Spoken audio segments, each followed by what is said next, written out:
Donc, envelopper un aliment pendant Shabbat, ce qu'on appelle en hébreu la hatmana. Quelque chose qui est tamoun, c'est quelque chose qui est enfoui. La hatmana. Qu'est-ce que c'est que la hatmana? Il est défendu, disent nos sages, de recouvrir des aliments pendant Shabbat afin de conserver leur chaleur.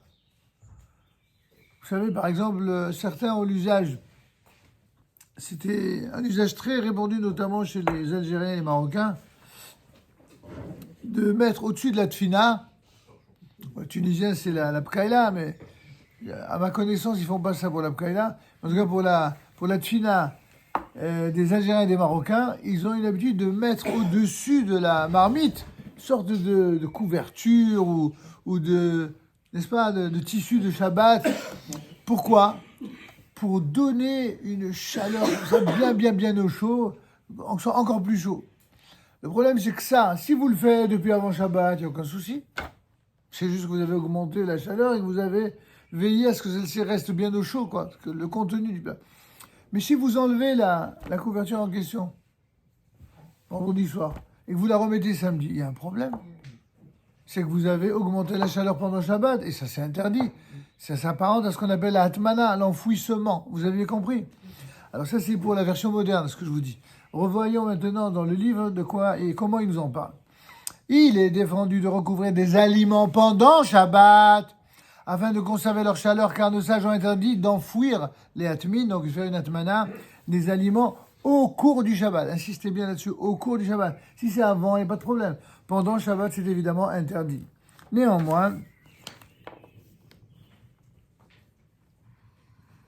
alors pour ceux qui voient les sougiotes en parallèle du Shulchan Aruch, vous pourrez regarder en hébreu ou en français au chapitre 257, le premier paragraphe, ainsi que le Mishnah Berurah et suivant. Bon.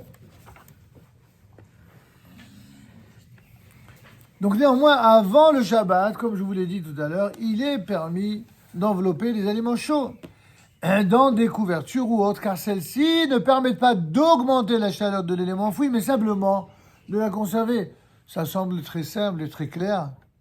Et donc, il faut savoir juste d'ajouter que de plus, cette interdiction-là s'applique seulement à un ustensile d'une chaleur de premier degré. Vous vous rappelez, alors pour ceux qui n'étaient pas là, c'est peut-être des nouveaux concepts, mais les autres, vous êtes déjà au courant. Il existe différents niveaux ou degrés de chaleur ou de cuisson. Ça donne différents degrés ou niveaux de ce qu'on appelle des kélim, des ustensiles. Quand vous avez un ustensile sur le feu, tout ce qui est sur le feu, ça s'appelle Keli Rishon.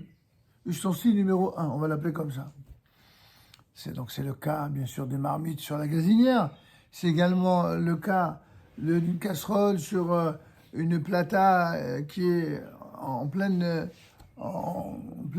comment dirais-je, ébullition. C'est également le cas d'une bouilloire. Oh là là, on a notre ami bienfaiteur qui a pensé à nous, Kol HaKavod. Voilà, bravo. S'il en reste encore, Baruch haba. Merci beaucoup. Merci beaucoup. Et surtout, c'est pas fait pour décorer. Hein. Allez-y, hein. Je vous en prie, n'hésitez pas. Révisez vos brachot. C'est que pour ça qu'on les amène. Pour les brachot. Donc, de plus, cette interdiction s'applique seulement à un ustensile d'une chaleur de premier degré, donc tout ce qui est sur le feu. Et qui a été déposé sur une source de chaleur. Mais, si l'aliment a été versé dans un autre récipient, alors il sera permis d'envelopper ce dernier, le deuxième. Parce qu'il ne s'agit pas de kli rishon, mais de irouille, mais kli rishon, li kli sheni. Ça veut dire quelque chose qu'on va verser ou transvaser d'un ustensile numéro 1 vers un numéro 2. Une fois qu'on l'aura mis vers l'ustensile numéro 2, celui-là, numéro 2, on a le droit de recouvrir, justement pour pas que la déperdition de chaleur ne soit trop importante, mais qu'on conserve cette chaleur. D'accord? Par exemple, il est permis d'envelopper un thermos, même si on l'a rempli pendant Shabbat. Pourquoi? Et dans des couvertures, tout simplement pour conserver la chaleur du liquide qu'il contient. Bizarre. Pourtant, le thermos, c'est quand même... apparemment, ça ressemble à un kli rishon. Pas du tout. C'est pas un kli rishon du tout. Le thermos, il n'est pas sur le feu. Le thermos, il est là que pour emmagasiner. Or, pour ceux qui sont des grands utilisateurs devant l'Éternel, vous savez très bien qu'un thermos, quand vous mettez de l'eau bouillante dedans, plutôt, alors dans l'heure qui suit, l'eau, elle est bouillante. Mais utilisez cette eau au bout de 24 heures, vous croyez qu'elle est bouillante? Rien du tout, zéro. Pourquoi? Parce que malgré le fait que le thermo, il est fait pour emmagasiner la chaleur, même les meilleurs thermos, ça ne dure pas si longtemps que cela. Par contre, quand le thermo il est enrobé ou entouré d'une couverture, eh bien, il semblerait que cette eau bouillante reste chaude.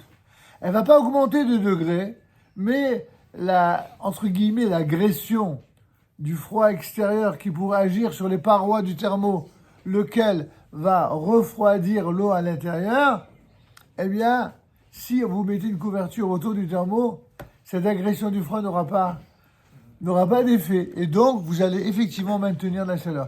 Vous avez compris ce principe de lorsque on met une couverture sur un clichéni, le thermo, il a le statut de clichéni, c'est moutard. Pour les raisons qu'on vient d'expliquer, parce qu'il n'augmente pas la chaleur, il l'empêche de devenir froide. C'est clair? Donc, par exemple, il est donc permis d'envelopper un thermos, même si on l'a rempli pendant Shabbat, dans des couvertures pour conserver la chaleur de liquide qu'il contient. Avant Shabbat, il est permis d'insérer ce qu'on appelle un sac de cuisson, par exemple en plastique, tissu ou papier aluminium contenant du riz, du blé ou des œufs dans une casserole à l'intérieur de laquelle se trouvent d'autres aliments. Vous savez pourquoi ils font ça? Vous savez de quoi ils parlent? Il existe dans certaines grandes marmites où ils reçoivent tellement de monde, mais tout le monde n'a pas envie de manger de tout le contenu de la fameuse tfina. Il y en a qui préfèrent des pommes de terre et de l'œuf, il y en a qui préfèrent des pommes de terre, de l'œuf et du riz, il y en a qui préfèrent de la douida, ce qu'ils appellent les petites pâtes, il y en a qui préfèrent les pois chiches, il y en a...